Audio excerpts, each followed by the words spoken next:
안녕하세요. 몽골 여행가 이영산입니다. 3일 정도를 가면 이제 고비의 정수, 우리가 정말 사진으로 많이 봤고 혹은 여행하면 이렇게 로망으로 생각하는 모래산이 산맥으로 형성되어 있는 고비의 정수에 도착을 하게 됩니다.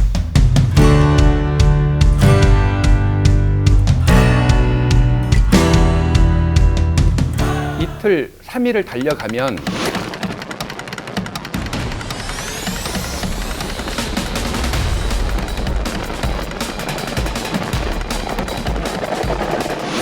장엄한 모래산이 나타납니다. 홍고린 헬스라고 하는 지역이에요. 고비 전체 그 넓은 황막의 고비 중에서 모래로 되어 있는 아주 특별한 곳입니다. 여기는 홍고린 헬스는 원래 몽골어로 노래하는 사막이란 뜻입니다. 몽골은 바람의 나라지 않습니까? 그래서 바람이 계속 불기 때문에 그 부는 바람이 모래라든가 흙먼지를 싣고 와서 여기에 쌓아놓은 산맥입니다. 그 바람 때문에 모래들이 계속 모양이 변하고 그리고 웅웅거리는 소리를 냅니다. 그러니까 노래하는 사막이라 그랬는데, 중국에 있는 실크로드의 명사산, 그것도 마찬가지로 노래하는 사막이 명사 아닙니까? 그런 것처럼 명사산도 뭐 같은 이름일 건데 사막들은 주로 그렇게 우나 봐요. 특히 다른 사막에 비해서 몽골은 더 소리를 잘 내죠. 왜냐하면 바람이 훨씬 많으니까 그렇습니다. 저 홍고린 헬스에 딱 들어가 보면 이제 한 가지 생각이 듭니다. 생텍쥐베리의 어린 왕자.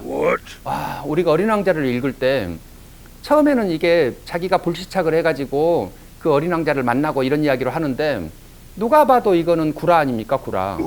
그리고 적어도 이쁘게 말하면 환타지 정도 되는 거죠. 그랬는데 저 사막 한가운데 서면 아, 어린 왕자가 판타지가 아니고 리얼리즘이구나, 이런 느낌이 듭니다. 굉장히 신비로운 곳입니다. 어떤 생각들이 다르게 들게끔 하는 신비로운 곳. 고비하면 저는 이제 늘 그 고비에 사는 사람들이 생각이 나는데요. 어느 겨울에는 그때는 이제 캠프 같은 게 없기 때문에 정말 민간인 집에서만 이렇게 얻어 먹으면서 혹은 잠도 빌려서 그 조그마한 게르를 빌려서 자야 되는데, 정말 작은 게르를 찾아갔습니다. 게르가 작아지면, 게르 그 외 벽이 작아지면 높이도 아주 낮아지거든요. 그래서 키 큰 사람들은 머리를 다 세울 수도 없습니다. 그런 작은 게르에서 이제 잠자리를 조금 구해서 자고 아침에 일어났는데, 그분들이 음식을 해주겠다고 하면서 고기를 끓이더라고요. 고깃국을. 그분이 드시는 고기는 낙타고기였습니다. 아, 몽골 가면 사람들은 양고기가 힘들어 뭐 이런 이야기를 하시는데, 저는 진짜 양고기 좋아합니다. 뭐 숄더렉 이런 거 맛있지 않습니까? 그래서 양고기를 좋아하는 사람인데 낙타고기는 또 살다가 처음 경험하지 않습니까? 하필 그 뒤에 혹 있는 부분, 낙타가 쌍복 낙타여서 등이 2개가 있는데 그 등 있는 부분으로 등심을 삶고 있었나 봐요. 제 눈으로 봤을 때 하얀 비계가 15cm쯤 됐습니다. 냄새도 정말 많이 나고요. 그 비주얼을 봤는데 이게 정말 입을 댈 수가 없는 거예요. 그 가난한 사람이 우리를 위해서 고기를 접대를 했는데 안 먹을 수도 없고, 그 15cm 비계를 끓였던 그 국물이 제 눈에 보는데 먹을 수도 없고, 그런 나중에 이제 친구한테 물어봤더니 어떡해요, 가난한데 낙타밖에 못 키우는데 그래서 양고기를 못 먹는 거예요. 그렇지 않습니까? 아, 여기 고비 사람들은 환경이 척박하다 보니까 너무너무 힘들게 사는구나라는 느낌을 그냥 자동으로 받게 됩니다. 그런데도 호의가 많다는 것은 정말 감동적이지만 그 가난한 삶을 보고 나니까 저는 그런 생각 하나 번뜩 들더만요. 여러분들이 자꾸 이제 제가 몽골 이야기를 많이 하면 늘 물어보거든요. 칭기스칸, 야, 그건 세계를 다 정복하고 다니고 학살하고 다니고 뭐 이런 이야기들을 하는데, 그럴 때마다 제가 이 고비 가난한 사람 이야기를 해줍니다. 당시에도 몽골 사람들은 있었습니다. 이렇게 가난했겠죠. 그러면 리더가 됐던 사람, 칭기스칸이 그 전체 몽골족의 리더인데, 이 리더는 뭔가를 해야 됩니다. 뭘 먹여야 돼, 뭐 이런 이야기 있지 않습니까? 그런 것처럼 잘 먹이고 적어도 굶어 죽지 않게 해야 되는데, 그렇다면 다른 데 교역을 해야죠. 자기는 양이나 낙타가 많으니까. 그런데 만리장성을 쌓아가지고 못 들어오게 한다. 그러면 중국과는 교역이 불가능합니다. 어쩔 수 없죠. 먹이기는 해야 되는데 그러면 약탈을 해야 되는 거죠.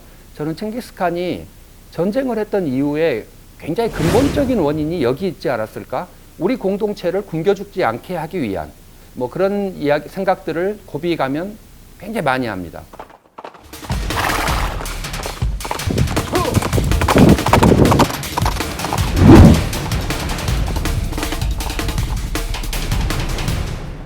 (20) 년 가까이 됐습니다. 홍고린 헬스를 갔는데 이 모래산을 갔는데 그 당시에 이제 황모 시인, 이모 시인 뭐 이런 사람들은 이게 있었어요. 저기를 가더니 옷을 다 벗고 그 모래산을 올라가는 거예요. 처음에는 좀 오바다 그런 생각이 들었죠. 너무 오바지 않습니까? 아무리 그렇다고 옷을 다 벗고 가는.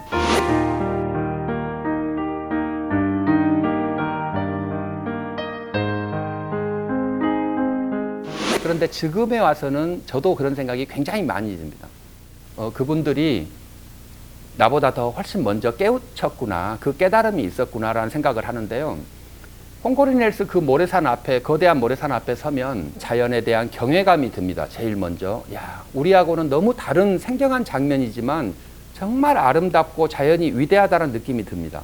그러면서 부드러운 모래의 곡선을 보면 그 자연에 대한 경외감을 넘어서 나하고 하나가 되는, 그러니까 우리끼리 뭐 무라일체 이런 이야기이지 않습니까? 그런 느낌이 들어요. 그러면 저처럼 이렇게 잡글 쓰는 자들 아니고 시인들은 그 느낌을 몸으로 확 오는 거죠. 아, 그래서 저분들은 나보다 훨씬 먼저 깨달았구나라는 생각을 하는데, 그럴 때의 감동, 지금은 이제 저도 그런 느낌은 듭니다만은 요새는 이제 관광객이 좀 많아져 가지고 벗고 가면 안 됩니다. 이건 이제 사건 사고 현장이 되기 때문에 갈 수는 없고, 제가 고비하면 이제 생각나는 거였습니다. 마지막으로 하나가, 그 고비하면 딱 생각나는 게 저는 Doing Nothing Day입니다. 제가 항상 여행을 가면 Doing Nothing Day라는 걸 친구들하고 같이 합니다. 특히 저 고비 사막 아래에서는 하루 동안 아무것도 하지 않는 날을 두고 있습니다. 아침에 일어나서 혹은 점심에 저녁에 밥 시간만 딱 정해놓고 마음대로 하루를 놀아라 이렇게 하는데, 처음에는 자기들끼리 모여서 수다도 떨고 무슨 이야기도 해보고 막 합니다. 그런데 하루가 길죠. 몽골의 하루는 새벽부터 밤 늦게까지 해가 떠 있으니까 얼마나 깁니까? 그러면 그 긴 시간 동안 결국 자기 혼자밖에 남지 않는, 나 혼자만 있게 되는 그 오롯한 시간을 갖게 되는 겁니다. 그 넓은 자연 속에서 나 혼자 서 있어요. 그러면 내 안에 들어있던, 우리는 너무 바쁘게 사느라고 전혀 한 번도 돌아볼 기회가 없었던 내 자신을 돌아보는 시간을 갖게 됩니다. 저는 고비가 주는 가장 큰 매력이 그거라고 생각을 해요. 주로 고비 갈 때도 자동차 여행을 많이 하는데 포장도로가 있으면 그 포장도로로만 다니게 되죠. 포장도로를 100km로 달려오는데 저 건너편 앞에서 차가 한 대가 옵니다. 그런데 우리 운전사는 얼마나 대단한지 그 차가 내 친구의 차라는 걸 자기가 압니다.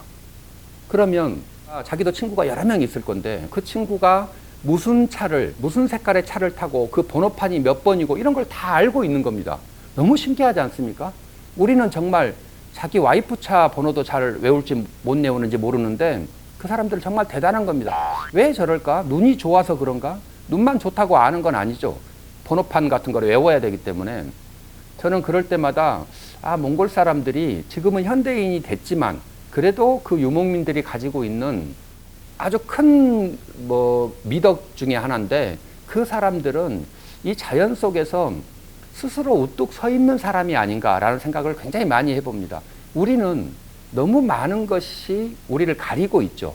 큰 건물이 가리고 있고 수학 교과서가 가리고 있고 핸드폰이 가리고 있고 해서 하나의 인간이라고 하는 그 모습이 잘 드러나지가 않는데, 거기는 자연적으로 일단 지평선이기 때문에 지평선에 하나의 물체가 선명하게 딱 부각되는 것처럼 사람 한 명 한 명의 사람이 그렇게 부각돼서 살고 있지 않은가, 저는 이런 생각들을 많이 해보는데, 고비에서 아무것도 하지 않는 날을 하루 정도를 경험을 해보시면 우리도 여행을 가서 느낄 수 있는 최고의 경지, 자기에게 깊어지는 거죠. 그런 시간을 경험할 수 있지 않을까 하는 기대도 해봅니다.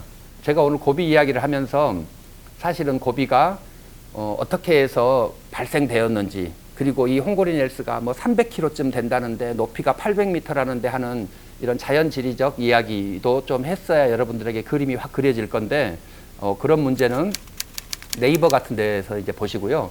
저는 제가 경험을 했던 고비 이야기, 그러면서 여러분이 고비를 가시면 얼마나 좋을지에 대한 이야기, 그래서 그 여행 욕구를 조금 불러일으키면 좋겠다라는 생각으로 이런 말씀을 많이 드리게 됐습니다. 고비라고 하는 저 아주 특별한 지형, 아주 특별한 환경, 거기에서 살고 있는 아주 특별한 사람들, 저는 그런 사람들을 만나면서 우리가 한 번 더 생각을 더 해보게 되고 한 번 더 깊어지고 한 번 더 넓어지지 않을까, 저는 그런 생각을 해봅니다. 고비가 여러분들에게 그런 아름다운 장소로 기억되고 또 꿈을 꾸는 여행지로 남았으면 좋겠다는 생각을 해봅니다. 그러면 다음 시간에 뵙겠습니다.